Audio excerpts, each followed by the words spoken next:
दोस्तों, मैं आपकी एस्ट्रोलॉजर नीतू।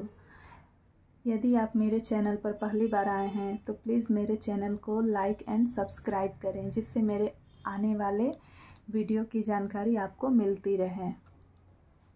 आज हम देखेंगे पंच महापुरुष राजयोग में हंस नामक पंच महापुरुष राजयोग की चर्चा करेंगे। मैंने एक उदाहरण कुंडली भी ली हुई है एपीजे अब्दुल कलाम की। हंस नामक पंच महापुरुष राजयोग में क्या होता है, चलिए देखते हैं। आपके सामने ये कुंडली बनी हुई है, D1 कुंडली, लग्न कुंडली। ये कुंडली का त्रिकोण भाव भी होता है और केंद्र भी होता है। ये केंद्र, ये भाव केंद्र होता है।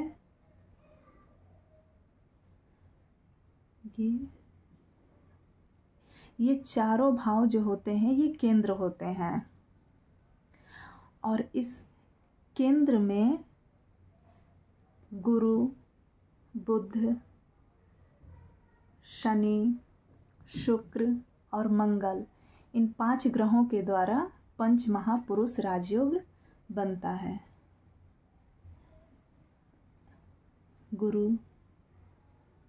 मंगल, शनि, शुक्र और बुध।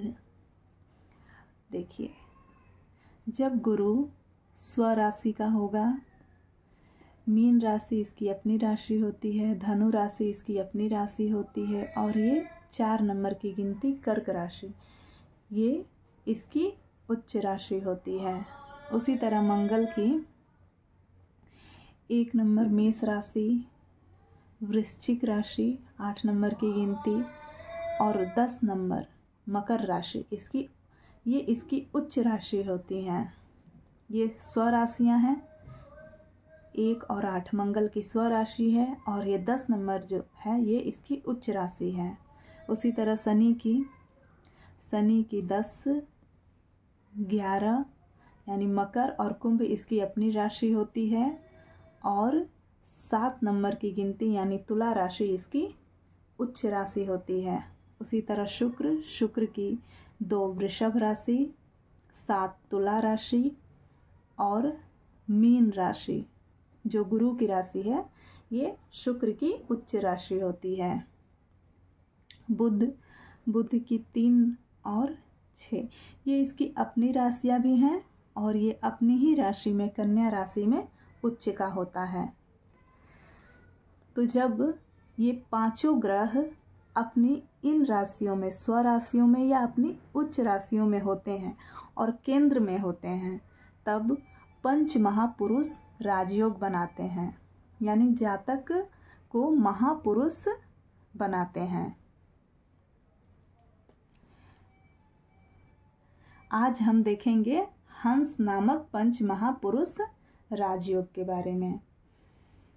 हम देख चुके हैं मंगल रोचक नामक पंच महापुरुष योग बनाता है, बुध भद्र नामक पंच महापुरुष योग बनाता है, शुक्र मालव्य, शनि शश और गुरु हंस नामक पंच महापुरुष योग बनाएगा। देखिए, जब गुरु केंद्र में 4 नंबर की गिनती पर यहाँ बैठा हो, 4 नंबर की गिनती पर यहाँ बैठा हो, यहाँ 4 नंबर की गिनती लिखी हुई हो और गुरु यहाँ बैठा हो, या फिर ये 4 नंबर की गिनती लिखी हुई हो और गुरु यहाँ बैठा हो, तब इन 4 ग्रहों में ये केंद्र भाव है, हंस नामक पंच महापुरुष राजयोग बनता है। ये पंच महापुरुष राजयोग जातक को अपने जीवन में, अपनी फील्ड में बहुत ही प्रतिष्ठा और ज्ञानी बनाते हैं। गुरु ज्ञान का कारक है, तो हंस नामक पंच महापुरुष ये जातक को गुणी और ज्ञानवान बनाता है। ऐसे जातक बुद्धिमान होते हैं और यूपीएससी ये क्लियर आसानी से कर सकते हैं। सरकारी नौकरी में इनको उच्च पद प्राप्त होते हैं। यदि गुरु अपनी राशि का हो 12 नंबर या 9 नंबर, जब भी पंच महापुरुष राजयोग का निर्माण होता है, लेकिन सबसे उत्तम होता है जब वो अपनी उच्च राशि में होता है।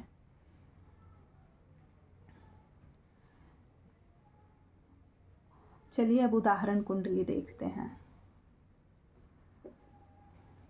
ये मैंने एपीजे अब्दुल कलाम की कुंडली ली हुई है। ये मैंने नेट से निकाला हुआ है दोस्तों। देखिए यहाँ लग्न में ही 4 नंबर की गिनती लिखी हुई है और गुरु बैठा हुआ है। तो इस तरह से ये हंस नामक पंच महापुरुष राजयोग इनकी कुंडली में बन गई है। और एक बात आप गौर कीजिएगा, देखिए गुरु ये कर्क राशि है, चंद्रमा का घर है और गुरु और चंद्रमा दोनों मित्र होते हैं।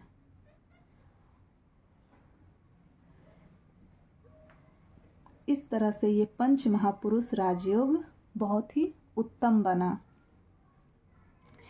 वहीं यदि लग्न यहाँ 7 शुक्र का लग्न होता या 3 नंबर की गिनती लिखी हुई होती, बुध का लग्न होता और 12 नंबर की गिनती 3 4 5 6 7 8 9 10,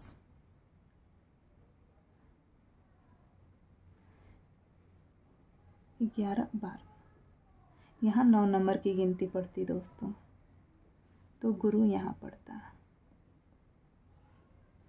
3 4 5 6 7 8 9, गुरु यहाँ पड़ता 10 11 और 12, यहाँ 12 नंबर की गिनती पड़ती, तब गुरु यहाँ लिखा हुआ होता। यहाँ गुरु स्वराशि का तो होता, यदि यहाँ ये मिथुन लग्न की कुंडली होती, 3 नंबर की गिनती होती, तो यहाँ गुरु स्वराशि का तो होता, लेकिन ये लग्न का मित्र नहीं होता। ये बुध का लग्न है, इस लग्न में गुरु बुध का मित्र नहीं होता। हालांकि गुरु और बुध की युति बहुत ही अच्छी युति मानी जाती है। ये हर फील्ड में, ज्ञान और बिजनेस के फील्ड में बहुत ही आगे ले जाती है जातक को। फिर भी ये लग्न का मित्र नहीं होता, तो ये उतने उच्च क्वालिटी का हंस नामक पंच महापुरुष राजयोग मान्य नहीं होता। वहीं देखिए जब ये 4 नंबर की गिनती से शुरू हुआ, कर्क लग्न से शुरू हुआ है, वहीं एक मेष लग्न से शुरू होता, मेष लग्न की कुंडली, वृश्चिक लग्न की कुंडली, यानी मित्र लग्न वाली जो कुंडली होती है उसमें अगर ये पंच महापुरुष नामक राजयोग बनते हैं तो ये बहुत ही उच्चतम फल प्रदान करते हैं। और इस कुंडली की और भी खासियत मैं आपको बताती हूँ। यहाँ आप देख सकते हैं 4 नंबर की गिनती लिखी हुई है, गुरु है और ये मित्र लग्न की कुंडली भी हुई है और लग्न में ही गुरु बैठा हुआ है। और यहाँ देखिए सूर्य और बुध का बुधादित्य नामक राजयोग, बुधादित्य योग बना हुआ है। देखिए बुध अपने ये कन्या राशि, अपनी उच्च राशि में बैठा हुआ है। नैसर्गिक रूप से भी ये बुध का ही घर होता है। अगर नैसर्गिक रूप से काल पुरुष की कुंडली ली जाए 1 नंबर की गिनती से, यहाँ आप देख सकते हैं 1 2 3 नंबर की गिनती आती है। ये नैसर्गिक यानी ये काल पुरुष की कुंडली हम मानते हैं और इसी से स्टडी करते हैं, समझते हैं। तो उस हिसाब से भी देखा जाए तो ये मिथुन राशि बुध की राशि होती है।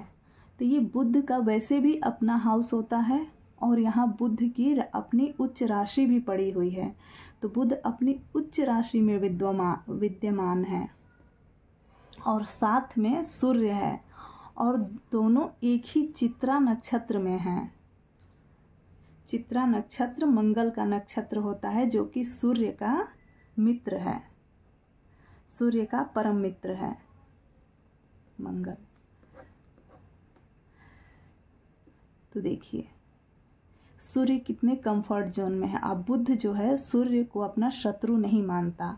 बुध की जो राशि होती है सूर्य के लिए ना ही शत्रु राशि होती है, ना ही मित्र राशि होती है, सम राशि होती है। और यहाँ बुध उच्च का है। सूर्य बुध को अपना मित्र नहीं मानता, लेकिन बुध सूर्य को अपना मित्र मानता है। और बुध उच्च का बैठा हुआ है और साथ में सूर्य है, और दोनों की युति भी एक ही नक्षत्र में बनी हुई है। तो इस तरह से ये एक बहुत बड़ा जातक को विद्वान बनाने वाला योग यहाँ भी ये भी बना हुआ है। तो यहाँ 2 योग बने हुए हैं, आप देख सकते हैं। और ये देखिए इस कुंडली में राहु यहाँ पर बैठा हुआ है। गुरु की 3 दृष्टियां होती हैं, 1 2 3 4 5, यहाँ 6 7 8 9, एक 7वीं दृष्टि और एक 9वीं दृष्टि, 5वीं 7वीं 9वीं दृष्टि। गुरु ने जब राहु को देखा तो राहु के जो चंडालत्व है वो खत्म हो जाता है। इसमें गुरु के गुण आ जाते हैं राहु में। तो जब गुरु ने राहु को देख दिया और राहु ने जब यहाँ दृष्टि डाला तो वो गुरु के ज्ञान को डालेगा। वो दृष्टि गुरु की दृष्टि मान्य होगी, न कि एक राहु की दृष्टि मान्य होगी। तो इसकी दृष्टि भी जो यहाँ पड़ रही है सूर्य और बुध पर, वो भी बहुत अच्छी हो गई। और ये जो राहु ने 5वीं दृष्टि गुरु को देखा, तो इससे ये हंस नामक पंच महापुरुष राजयोग भंग नहीं होगा, क्योंकि गुरु ने इसको देखा तो इसमें गुरु का गुण आ गया, और इसने गुरु को देखा तो वो गुरु के गुण को वापस किया। और यहाँ और एक चीज आप गौर करेंगे, देखिए चंद्रमा अपने नीच राशि में बैठा हुआ है। चंद्रमा वृश्चिक की नीच राशि होती है, लेकिन ये मित्र राशि है और ये त्रिकोण में बैठा हुआ है। यहाँ एक चीज, गुरु की दृष्टि चंद्रमा पर पड़ गई, इसलिए चंद्रमा शुभ हो गया। और चंद्रमा को नीच राशि में होने का उतना दोष नहीं। चंद्रमा बुरा परिणाम और अच्छा परिणाम अपने पक्ष बल पर देता है। जैसे कि देखिए यहाँ सूर्य बैठा हुआ है, तो सूर्य के आगे चंद्रमा है। यहाँ चतुर्थी तक का चंद्रमा होता तो इस राशि में बैठा होता, तो शुक्ल पक्ष की प्रथमा द्वितीय तृतीय चतुर्थी तिथि शुक्ल पक्ष का चंद्रमा है, लेकिन इसमें बल नहीं होता। लेकिन वही चंद्रमा जब ये पंचमी का हो जाता है, षष्ठी सप्तमी अष्टमी नवमी 10वीं पूर्णमासी तक जाएगा, और कृष्ण पक्ष की पंचमी, शुक्ल पक्ष की पंचमी से लेकर के कृष्ण पक्ष की पंचमी तक के चंद्रमा में बहुत बल होता है, तो वो चंद्रमा बहुत ही शुभ परिणाम देने वाला हो जाता है। इस तरह से यहाँ चंद्रमा नीच राशि में है, उसका कोई मतलब ज़्यादा फर्क नहीं पड़ेगा, ये बहुत माइनर फर्क पड़ेगा। चूँकि गुरु की दृष्टि पड़ गई तो और भी शुभ हो गया, और ये पक्ष बली है चंद्रमा। ये पंचमी के बाद पंचमी का या षष्ठी का चंद्रमा है, इसलिए वो भी शुक्ल पक्ष का। ये चंद्रमा बहुत बलवान है, सूर्य बलवान है, चंद्रमा भी बलवान है, और इसमें दो विद्वान बनाने वाले योग बने हुए हैं। एक सूर्य और बुध का बुधादित्य योग है, लेकिन बुध उच्च का है, बुद्धि का, और ये ज्ञान, गुरु ज्ञान का कारक है, और ये भी उच्च का है। तो इस तरह से APJ अब्दुल कलाम एक महान पुरुष की कुंडली ये है। और उन्होंने अपने जीवन में क्या क्या किया आप तो जानते ही हैं, फिर भी मैं एक बार बता देती हूँ। ये एक मुख्य रूप से वैज्ञानिक और विज्ञान के व्यवस्थापक के रूप में 4 दशक तक यानी कि 40 साल तक रक्षा अनुसंधान एवं विकास संगठन DRDO और भारतीय अंतरिक्ष अनुसंधान संगठन इसरो में कार्यरत थे। इन दोनों को इन्होंने संभाला और इनको मिसाइल मैन भी कहते हैं। और जो पोखरण में दूसरा परमाणु परीक्षण हुआ उसमें ये हेड थे, दूसरे परमाणु परीक्षण में, जो कि 1998 में हुआ था। और ये 2002 में भारत के प्रथम नागरिक के रूप में नियुक्त हुए, यानी कि राष्ट्रपति के रूप में। तो इस तरह से दोस्तों हम पंच महापुरुष राजयोग को देख सकते हैं कि ये कितने फलदायी होते हैं। Thank you.